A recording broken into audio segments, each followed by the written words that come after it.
When evening fell on Golgotha's hill and heaven withheld its breath, the wounded Christ looked through the dark and met death's gate in peace. The earth fell silent, the heavens dimmed with grief.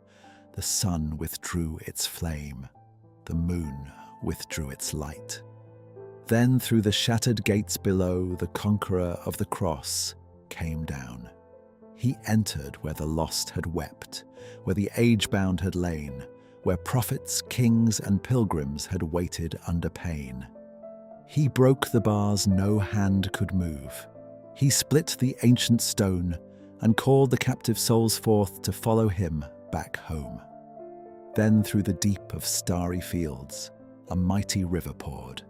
The ones who died in faith and sorrow, now risen with their Lord. Adam came with lowered eyes, and Eve with quiet grace. Abel walked in morning light, redeemed before his face. Noah stepped forth from the ark, Abraham beneath the stars of promise, Joseph bright with heaven's dreams, and Moses faithful to the end. David came with humbled tears, his forgiven harp restored, and all the faithful saints of old moved singing towards the Lord. At last, before the crystal gate, where heaven's glory shone, stood Christ himself in deathless light, the King for whom they yearned. No crown of thorns was on him now, but glory on his brow. The hands once pierced were lifted high, and peace flowed through the courts of heaven. The gates of heaven opened wide, and angels sang above. The Saviour called the waiting ones and sheltered them in love. He poured his peace upon their souls and wiped their tears away, then led them to the garden blessed where endless life holds sway. But when the songs had rolled away and silence filled the air, there came a man in rags and blood, bowed low in trembling shame. No radiance clothed his weary frame, no praise was on his tongue, but only shame and the bitter ash of all the wrong that he had done.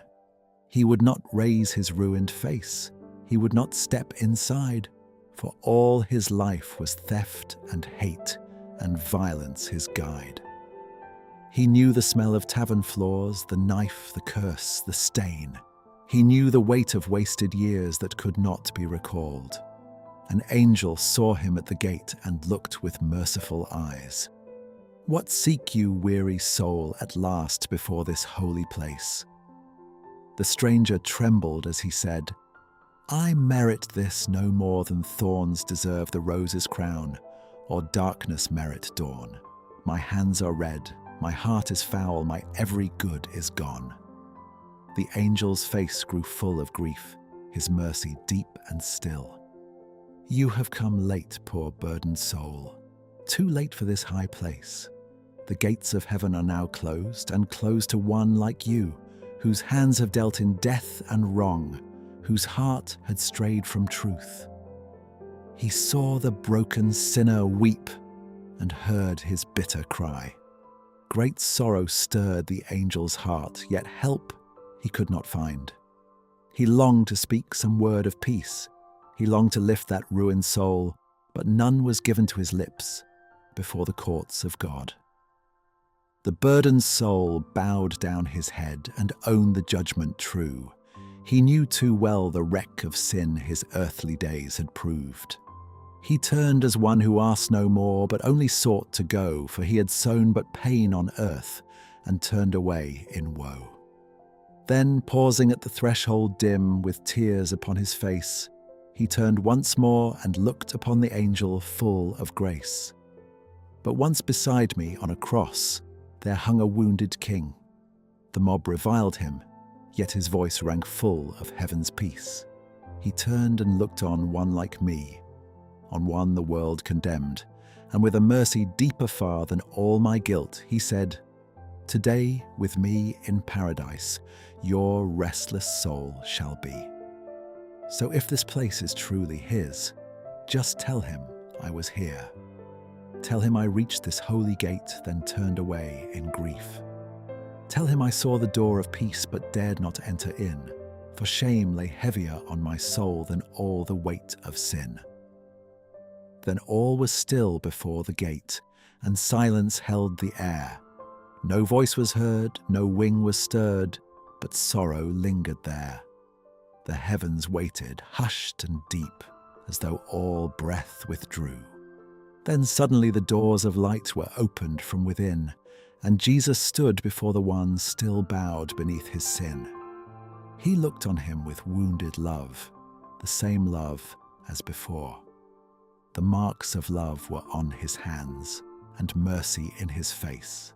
The thief looked up, and seeing him, fell down before his grace. Then Jesus, with nail-marked hands of light, reached down and lifted him. No robe had ever shone so white, no mercy burned so deep. He clothed him in a spotless robe and cleansed his blood-stained hands. The stains of earth were washed away beneath those wounded palms. And when the thief stood robed and clean, he wept before the Lord. How can I stand where saints stand clothed, once filthy and unclean? How can these hands, once hard with sin, be lifted up to thee? How can a man like me belong in such a holy place? The thief could scarcely grasp such grace that he was washed so clean, and bowed in shame before the Lord, still trembling to be seen. And leading him through wonder's gate, past every pain and scar, he said before the courts of heaven, "This soul was always mine." Not when he triumphed, not when pure, not when the world approved, but when he hung with nothing left, and, in his ruin, looked to me. By grace alone he cast his hope upon my final breath. He entered not by earned reward, but love that conquered death. So let the proud be humbled now. Let despairing sinners come. The door Christ opened with his blood is not for saints alone. For where the thief was welcome too, no heart need turn away that casts itself on Christ alone and trusts his word today. No chain is stronger than his hand. No night outlasts his flame. No history of ruin stands beyond the reach of his great name. There is one wound that seals the soul, one dark and fatal blight. Not theft, nor blood, nor years of sin, but turning from the light.